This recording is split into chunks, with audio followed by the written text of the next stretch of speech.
The little girl's screams pierced through the late afternoon air like a siren that refused to be ignored. "Help! Please, someone help! They're hurting my mama!" She was no older than 7, her tiny legs trembling as she stumbled across the dusty roadside. Tears streaked her cheeks, mixing with the dirt kicked up by passing cars.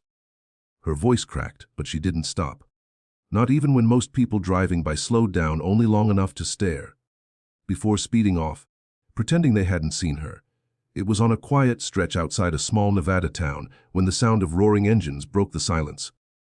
A pack of bikers, leather vests, heavy boots, patches that read Hell's Angels, had just pulled over near a diner to rest.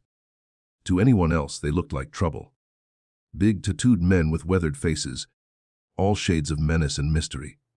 But when the little girl came running toward them, sobbing so hard she could barely breathe, the toughest man among them, a giant with a beard that touched his chest, was the first to kneel. "What's wrong, sweetheart?" he asked, his voice unexpectedly gentle. They're beating my mama," she choked out between sobs, pointing back toward the trailer park behind the trees. "Please help her, please." The men looked at one another.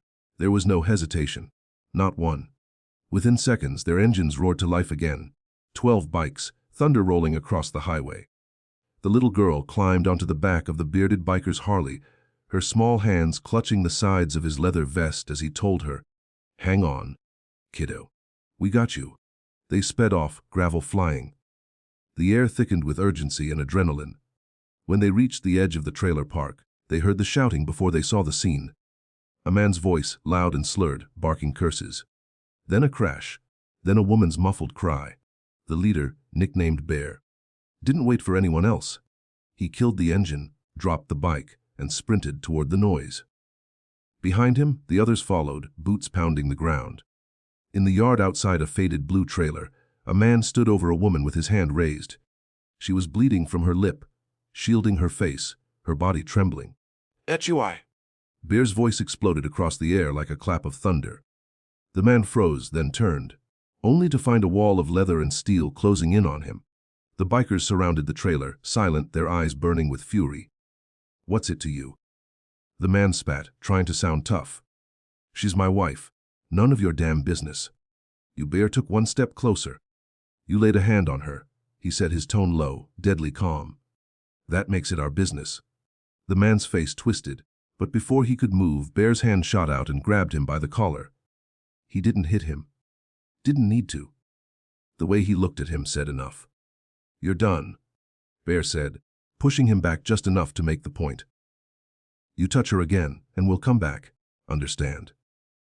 The man, suddenly pale, nodded, while a few of the bikers kept him cornered. One of them, Tank, a gruff guy with kind eyes, knelt beside the woman, helping her to her feet. "You're safe now," he said softly. "We're not going to let him hurt you again." The little girl ran to her mother, burying her face in her lap.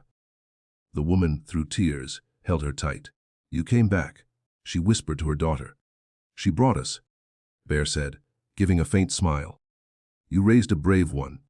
They called an ambulance, made sure the woman was treated, and waited until the sheriff arrived.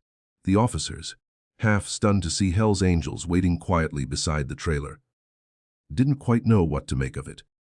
Bear gave his statement, then nodded toward the girl. "She's the reason we showed up. Don't you let her down." When it was over, the bikers didn't just ride off. They helped clean the mess inside the trailer, fixed a broken door hinge, and made sure the woman and her daughter had food for the night. One of them even left a folded wad of cash on the kitchen counter. From the road, it read, "For a fresh start." As the sun dipped below the horizon, the engines roared back to life, the thunder fading into the distance. The little girl stood by the window, waving with a small smile. Her mother beside her whispered, "Angels indeed." But the story didn't end there. 2 weeks later, a convoy of bikes rolled into town again. They stopped not at a bar or a garage, but at that same trailer park, where a new door had been installed and laughter spilled from inside. Bear knocked gently. The woman answered, eyes widening. "We wanted to check in," he said. "Make sure you're doing okay." She smiled for the first time in a long time. "We're better than okay," she said. "Because of you." The little girl came running out again, this time not in tears, but with a handmade card clutched in her hands. She handed it to Bear shyly. On the front, in crayon, was a drawing of motorcycles and two stick figures holding hands. Above it, the words read, "My angels." Bear's rough hands trembled as he took it. He swallowed hard, his voice breaking just a little when he said, "You keep that bravery, kiddo. That's what makes the world right." The bikers left again that night, but the town never forgot. People who once crossed the street to avoid the Hells Angels started waving when they rode by. They began to see something else in those men. Something beyond the leather, the noise, and the reputation.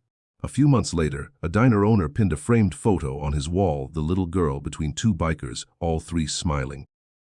Underneath, he'd written a single line, "Real strength is protecting, not hurting." And every time the roar of engines passed through that quiet town, the locals would look up, listen, and remember the day 12 bikers stopped being outlaws and became someone's heroes.